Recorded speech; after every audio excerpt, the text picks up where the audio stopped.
Happy Sunday morning, drillers. Wanted to talk to you today one more time about the judiciary before I do a full-on review for the video after this one. Just wanted to talk to you about the differences between judicial activism and judicial restraint. And when you're talking about the philosophies of jurisprudence, it's very difficult to define it.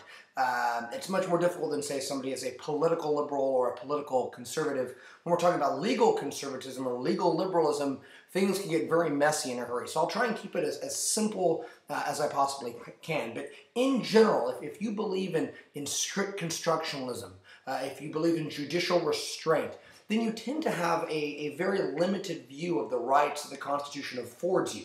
And usually, what the judiciary is there to do is to decide who wins out when a part of the democratic society, a state legislature or the United States Congress, when they want to make a law, and somebody feels like that law is violating a part of the Constitution, they collide.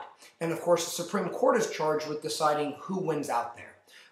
So for instance, Congress creates the Affordable Care Act. Some people say that that violates the Commerce Clause. It violates the Constitution. Supreme Court has to decide. And so if you believe in judicial restraint, if you are a conservative, then you tend to believe that that the rights that are afforded to you in the Constitution are enumerated. They are listed there. And if an issue isn't dealt with by the federal government, then it belongs to the states, as the 10th Amendment says. So you're not going to read into vague clauses a bunch of undefined rights if you believe in judicial restraint. Now, there are a lot of different names for judicial restraint, and they are all a little bit different: originalism, textualism. But in general, you're going to defer to elected institutions. You will also defer to precedent. You will really uphold that idea of stare decisis, let the decision stand. And let's talk about who those people are in the court today. You have some very solid conservatives.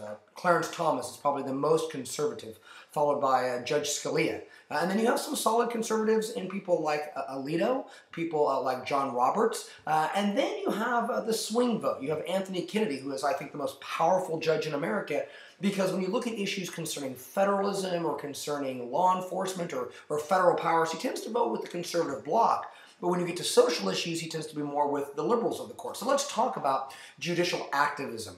And judicial activism is not always necessarily a liberal jurisprudence. You can have an activist conservative court. Some people say that we do today. But in general, liberals are going to be able to see rights in the Constitution. They're going to reason their way to it, either through precedent or through just reason, in a way that conservatives are not. So they might see a right to privacy or a right to reproductive rights or marriage or things of that nature. They also tend to see a little bit more robust federal power. So they will allow things like the Affordable Care Act. And you have some very brilliant and reliable liberals on the court, probably led by Ruth Bader Ginsburg, Stephen Breyer, and then your two new judges, Sonia Sotomayor and Elena Kagan, the newest member of the court. And so the liberals will tend to see rights that are not necessarily there, but they say they're kind of in the shadows. The word for that would be penumbra. And so they tend to create new precedent a little bit more than conservatives. And so, again, I know these are not hard and fast rules. You can have conservative activists and you can have liberals who are restrained and accede to precedent. So these are a little bit messy, but in general, I think you can apply these definitions. Okay, good luck.